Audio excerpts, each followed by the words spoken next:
Right, I think this is recording. So, hi, my name is Grady Veselovskis, and today I'll be giving a lecture and showing my slideshow on how opera and musical theater are connected. All right, there we go. So, first of all, we're going to talk about musical theater and opera and the ways in which they are similar and different. So, the first one, both of them contain a combination of acting and singing. There are certain types of opera and musical theater that differ in the way that acting and singing is used, if it's used together, if sometimes it's just acting.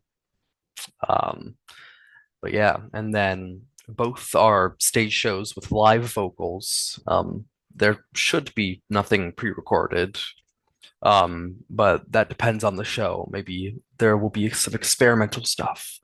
Um, and Sometimes musical theater and opera, both of them will be performed completely through song. So an example would be Les Miserables, which is musical theater and also an operetta. Um, it is performed completely through song and recitative. And opera as well is performed through song and recitative. Um, an example of a musical that isn't an operetta that is performed completely through song might be Rent by Jonathan Larson. Um, and then last similarity, they tell a narrative and morals to the audience. In the side of morals, old opera is much more serious about these good morals being taught to the audiences. Um, but both of them are supposed to tell a story with themes and morals to the audience. And then some differences. Opera, as I mentioned before, can contain recitative, which is spoken, well, it's not spoken, it is sung words, um, but not in the form of like an aria or a song that has like melodic lines and usual harmonies. It's basically just a way to communicate the story without creating a whole nother song. And then there's also spoken dialogue in musical theater. Um, there are some certain forms of opera, such as comic opera or ballad opera, which I'll be talking about more today, that have spoken dialogue. But in musical theater, it is much more normalized to have dialogue in your show. And yes, in opera, the languages used are traditionally those of being Italian, French, German, and sometimes English. While musical theater, it is almost always um, performed with the English language and a more American English audience in mind. There are certain examples where different languages will be used, but it will still mostly be an English speaking show. And then musical theater utilizes chorus. Um, there are operas that do utilize choruses, but musical theater relies very heavily on the like verse chorus traditional modern day song structure, as opposed to the different sort of structures of arias in the past that might be da capo style or lots of other styles like binary form. Um, and yeah, so musical theater has much more verse, chorus, A-B type structures. Um, then lastly, in opera, there's three acts compared to musical theater, which is always done in two acts with one intermission in between. Um, so that is a big difference, a very big difference between musical theater and opera. So the first person we're going to be talking about is John Gay. He was a English citizen. He was born to a middle class family, and he mostly worked as a poet and playwright. But in we're going to be talking about him today because he did write a very famous opera, which sort of led to the transition between opera and musical theater. Um, And yeah, he's very outspoken and opinionated. Some of his shows became censored, like the Mocox. Um, and it was mostly because he spoke out a lot about political figures, um, and also about certain things in his life that happened. So he held some grudges. Um, and yeah, so Baroque opera. So this was the Baroque period. Um, John, so at the time John Gay lived, Baroque opera was very popular. It was spearheaded by Handel, George Friedrich Handel, who had lots of Italian influence in his music. He sort of brought Italian opera to England. So yeah, what he brought with him, da capo arias, recitative, and lots of Italian practices like castrati. They were very popular in English opera because of Handel's Italian influence that he was bringing to the art. Um, because one of John Gay's big operatic works was The Beggar's Opera, and this opera was satirizing Italian opera because it was sort of a play, or it wasn't really a play. In fact, it was probably the exact opposite of what Handel was bringing to the English opera scene. So he was satirizing Italian opera in many ways that we'll discuss in just a little bit. So ballad opera is it's a form of opera that has spoken dialogue, and it's usually a little racy in its subject matter. It is not as focused on the sort of high-ranking heroes and heroines of Handel's operas and of lots of Italian and German operas before it. Um, and it has very short airs compared to lots of other opera. Most of these most of these are only one stanza of a poem, so very little text. Um, and ballad opera contain dirty, poor, and many evil characters, specifically in The Beggar's Opera, for example. Um, the characters are criminals. They're very outwardly evil, which is a far cry from the morals that were being preached in Italian opera that Handel and others were writing. Um, and it often contained well-known music of the time rather than original compositions. So this was very different from any other opera that had come before, where the story and the text was much more important than the music that was happening because most of the music the audience already slightly knew because the music would usually be pulled from like the time period that it was written in. So some would be folk songs, some would be like classical songs. But yeah, right. And then The Beggar's Opera. So a work by John Gay. It premiered at the Lincoln's Inn Fields Theater in 1728. And as we said before, it's a satire of Italian opera as well as English opera to a degree because English opera was basically Italian opera because of Handel. Um, but it's a satire of the English government as well. Um, specifically the Whig statesman Sir Robert Walpole. And this is mostly because John Gay was very mad at Robert Walpole because he got appointed to a position that Robert Gay was looking forward to having. Robert Gay wanted to be on like the royal court and the big courts at the time, and Walpole sort of stole his spot, and instead John Gay was appointed as an assistant to Princess Louisa, who was 2 years old. So John Gay felt quite disrespected and decided to write the Beggar's Opera. Um, and it uses three acts like an opera.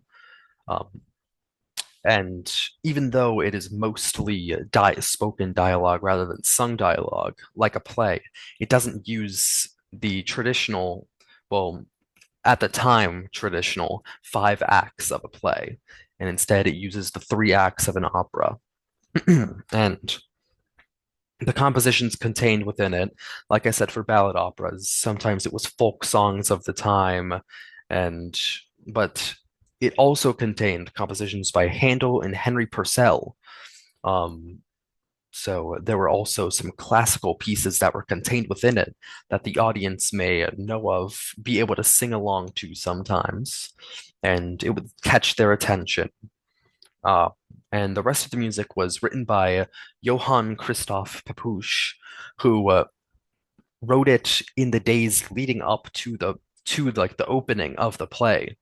Um, Originally, John Gay had thought that the opera should be performed without accompaniment, um, but um, the boss of Lincoln's Inn Fields sort of hooked him up with Johann Christoph Pepusch, and Pepusch wrote all of the accompaniment for I'm pretty sure all 69 songs of the musical in like the few days that was leading up to it. And granted, most of it is probably quite simple. I say probably for reasons I'll explain later, but still very impressive. Um, so here we have the web.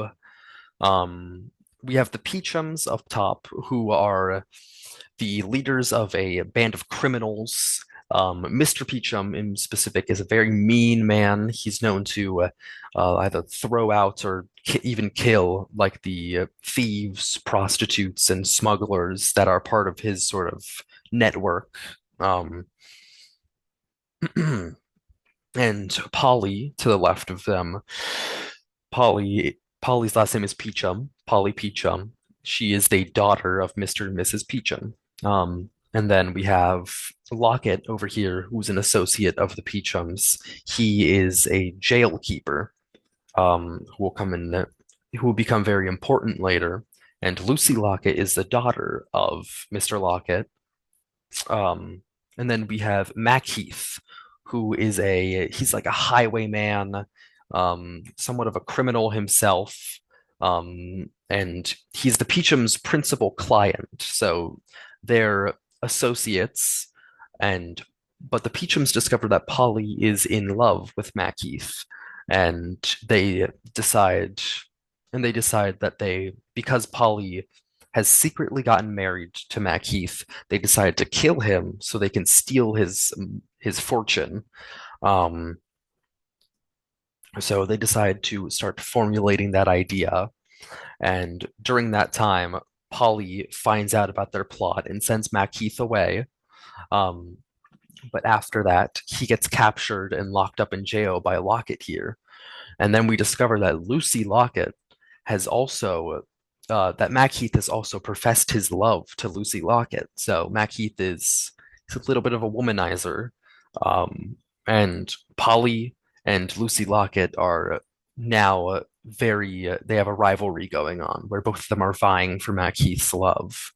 And during this time, the Peachums and Lockett are sort of working out a way that they are going to kill Macheath, and lots of wacky hijinks ensue. Polly tries to like poison Lucy Lockett and kill her. Um, but basically, at the end, Macheath, um, he's put he's put on trial and he's going to be hanged for his crimes, and so the Peachums can inherit his fortune. And suddenly, multiple pregnant women come up and say that Macheath has also professed their love to him. So it's not beating the womanizer allegations, I guess. And he basically just says, "All right, I'm ready to be hanged. You guys can kill me now."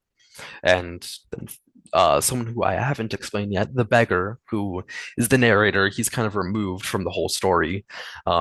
He has this funny sort of breaking the fourth wall moment where he says, well, this would be like a sad ending, but the audience sort of demands a happy ending. So then everyone, Macheath's about to be hanged and killed, and he says, but we're going to get a happy ending, and we're going to see Polly and Macheath's wedding, and everyone's going to start dancing, and it's a happy ending. So kind of a weird fourth wall break happening. But yeah, a little contrived plot, but lots of drama going on. And yeah, the reason why I said it probably was pretty simple, simple harmonies that were added to these songs is that the remains of the score that was written have the melodies. Um, they have the melodies and the lyrics, but they do not have the figured bass that was used. So what we're left with is this. There have been attempts to sort of write out new music and figured bass, but obviously it's not official. Um, so you can see it's pretty simple melodies with a quite short text. So all of the songs in the show, all 60 something of them, are quite short, um, sort of de-emphasized songs, which was new to opera at the time. But you can see it's a pretty simple melody and just text set to it. And this would be also be maybe something the audience would know. Maybe the text would be something the audience would know because it's a combination of poems and melodies of folk music that was popular at the time. Um, and something that interested me when I was studying The Beggar's Opera is this lady named Lavina Fenton. Um, she played Polly Peachum and became very, very famous. People would were like trying to get pictures of her everywhere. Like people were short on pictures to like sell to people, and there was this craze going about her. Um, and eventually, she would run away with her lover. Um, whose wife had recently died, and this lover was the third Duke of Bolton, and she would become a Duchess, which explains here in this photo why it says Duchess of Bolton. Um, and something interesting that I found in my studies, because I am also a student of another class that's talking about it's talking about British culture of this time, and a an artist named William Hogarth depicted Lavina Fenton um, Lavinia Fenton um, performing on stage with the Duke of Bolton in a box seat. And William Hogarth, he is a very famous artist. He has made tons of engravings, pretty famous series of engravings called A Rake's Progress. Mm, that's another one he made. So his name caught my eye when I was reading about her. And you can also see in this picture, if you read this small text, it also says that it's made by Hogarth.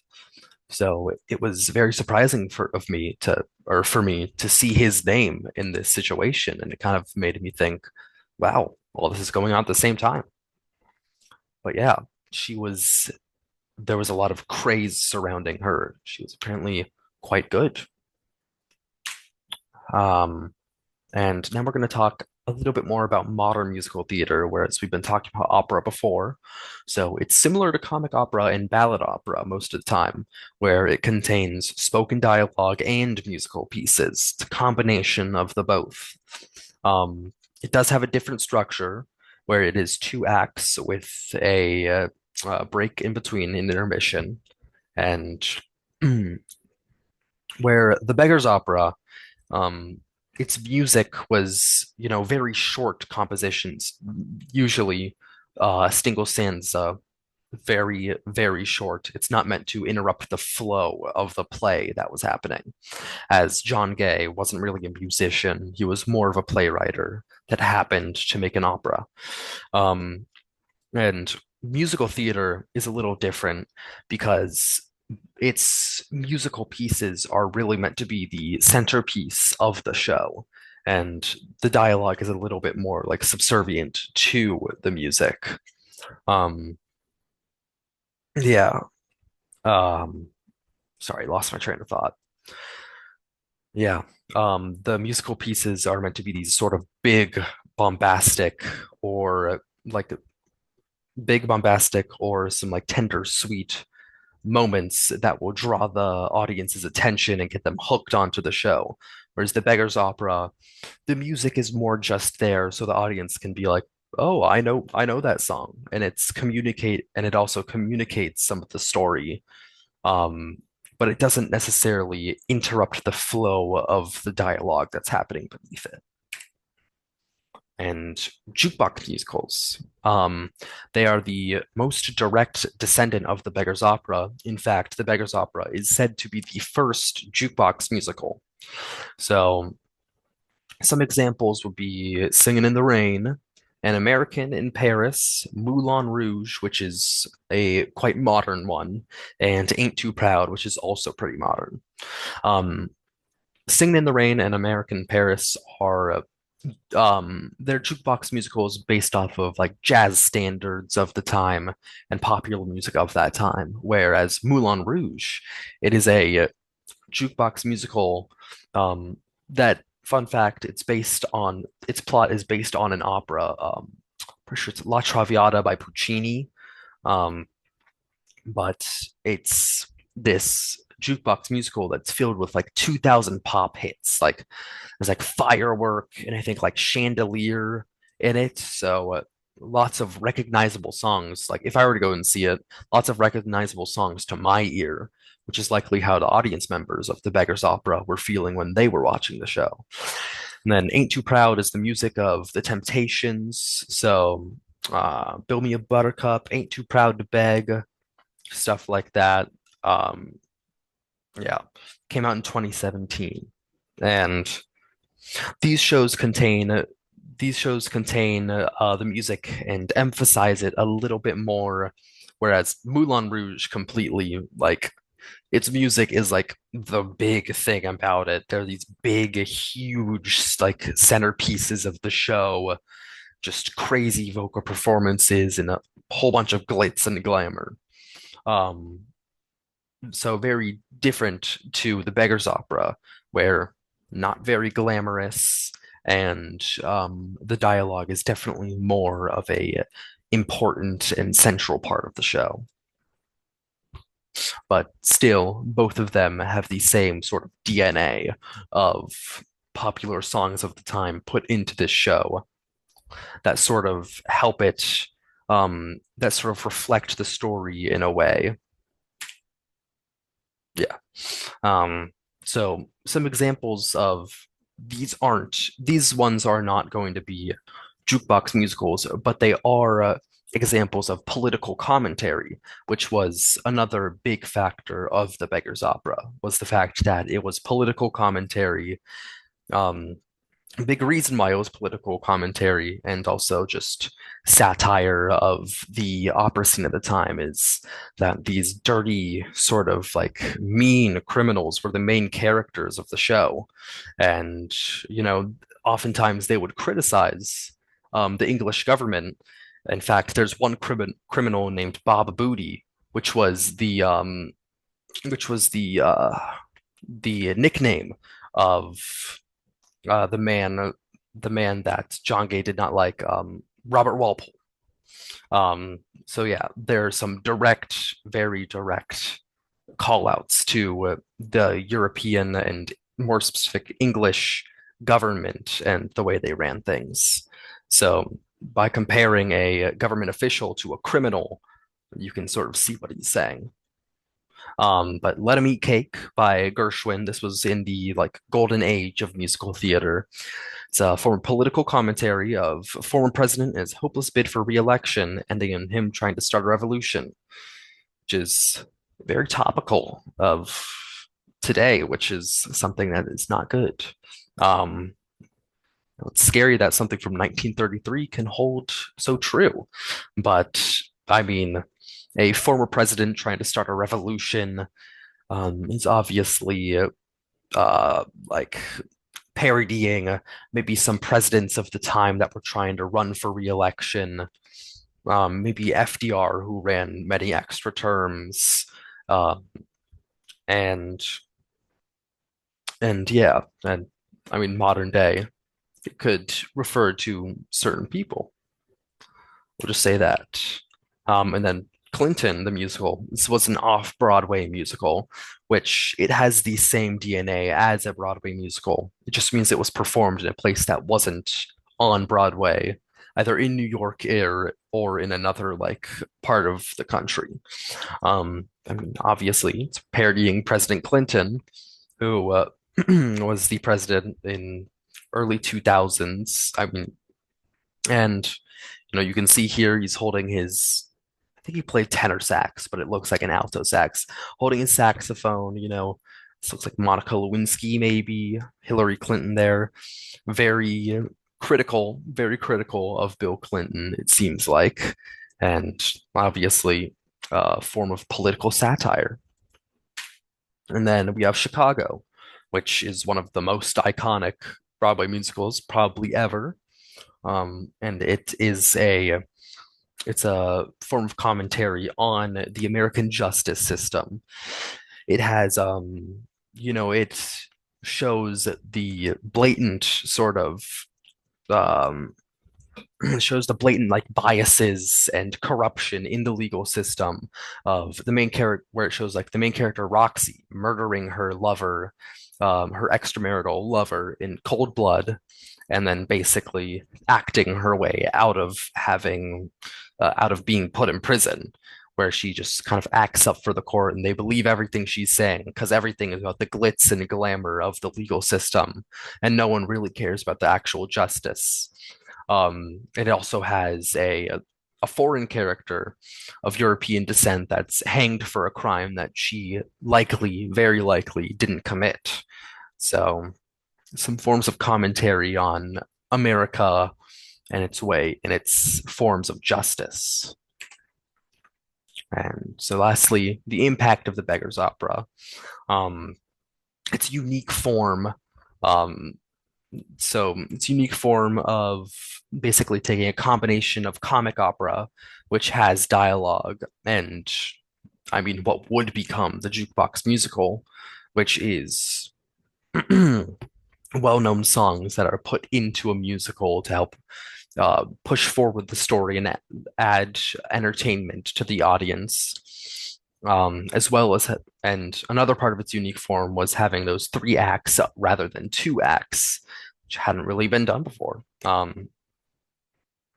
And so yeah, and it changed the aesthetics of opera, whereas Italian opera was all about these very like heroic people, where the heroine needing to be saved, and some masculine men, usually played by castrati, who needed to save them, and it changed the aesthetics in where it allowed for operas to be maybe more grimy, maybe less morally good, where, Beggar's Opera, it shows the worst of society, and it still became extremely popular and sort of started John Gay's career.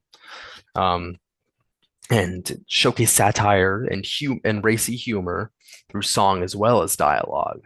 And racy humor and like sort of raunchy humor can be seen, like, I mean, I saw Shucked on Broadway and Some Like It Hot, and those you can sort of tell there's a little bit of raunchy humor happening in those, as well as them being sort of comedies. Um, and that led it, and as I said, that led us to today's era of musicals, um, filled with social commentary, just like the Beggar's Opera had on English society. And yeah, there's some citations. And thank you for listening.